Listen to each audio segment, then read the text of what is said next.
தேசிய நெஞ்சங்களே, தமிழ் சொந்தங்களே, அண்ணன் வந்து பார்த்தீங்கன்னா 2024 நாடாளுமன்ற தேர்தலுக்கு முன்னாடி தான் தமிழ்நாடு காங்கிரஸ் கமிட்டியின் மாநில தலைவராக அண்ணன் பொறுப்பெடுத்தார்.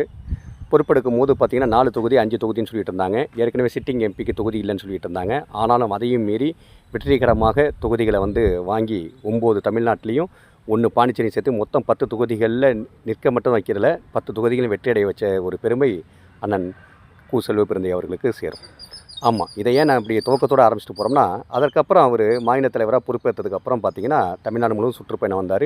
73 மாவட்டங்கள்லேயும் சுற்றுப்பயணத்தை ஏற்படுத்தி மிக வலுவான உள்கட்டமைப்புகளை உருவாக்குற மாதிரி மாவட்ட பாடிகளை மாற்றணும்னு நினச்சார். இங்கே இருக்கக்கூடிய காங்கிரஸ் தலைவர்கள், மேனாள் தலைவர்கள் அவருக்கு ஆதரவு கொடுத்தாங்களா அப்படிங்கிறது ஒரு கேள்வி. சரி, டெல்லியும் உடனே வந்து அதை வந்து ஆட்சி அதிகாரத்தில் பங்கு வாங்குங்க, கட்சியை வந்து வளர்த்தெடுத்து வாங்க, கூட்டணியை விட்டு நம்ம எப்போதுமே வெளியேறுவோம் அப்படின்னு இன்ன வரையும் டெல்லி எந்த ஒரு தகவலையும் அவருக்கு மாநில தலைவராக கொடுக்கல.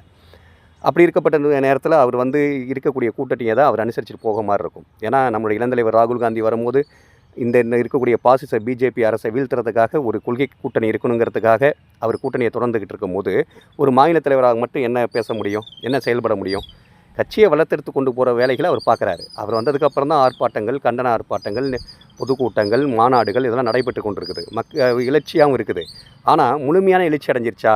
ஏன்னா படைகளை வந்து அவர் கொடுக்கணும். அவர் தலைவர்னா அவர் போர் செய்கிற தந்திரங்களையும் வியூகங்களையும் அவர் வகுக்க விட்டாங்களா? ஒரு கிரிக்கெட் மேட்ச்னா கேப்டனாக மட்டும் அவர் இருந்தால் போதுமா?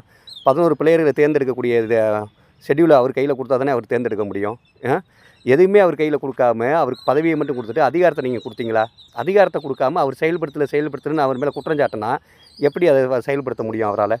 ஒன்று சொல்லுங்கள், திமுகவோட கூட்டணி இல்லைன்னு அறிவிங்க மேல்மட்டத்துலேருந்து. அவர் அதுக்காக செயல்பட்டு படங்களை பண்ண ஆரம்பிப்பார். இல்லை தாவேக்கோட கூட்டணின்னு சொல்லுங்கள், செயல்பட ஆரம்பிப்பார். இல்லை மாற்றுக் கட்சிகள் எல்லாரையும் திமுக இல்லாமல் காங்கிரஸ் தலைமையில் ஒரு கூட்டணியை உருவாக்குங்கன்னு சொல்லுங்கள், அதுக்கான அவர் முயற்சி செய்வார். அப்படின்னா அவர் வந்து எல்லாமே செய்வார்.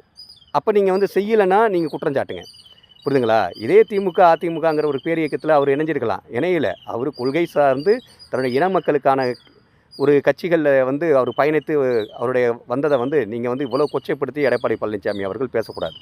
ஆமாம், இது சமூகத்தின் மீதான ஒரு தாக்குதல் தான். அவர் முதலமைச்சராக இருக்கும் போது பொள்ளாச்சியில் அவருடைய அமைச்சருடைய பையன், அமைச்சரில் சபாநாயகர், துணை சபாநாயகரோட பையன், அவர் வந்து பார்த்திங்கன்னா பாலியல் ரீதியான தொந்தரவுகள், சீண்டல்கள் வந்தபோது என்ன பண்ணார்?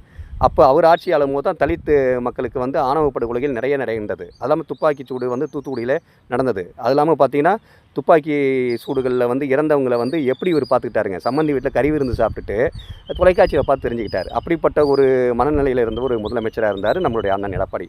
இவரெல்லாம் பேசலாமா? இன்றைக்கி இந்த தமிழ்நாட்டு மக்களுக்கான எந்த திட்டங்கள் நாடாளுமன்றத்தில் வரும்போதும் அதற்கு ஆதரவளித்து எதிர்த்து மனநிலையில்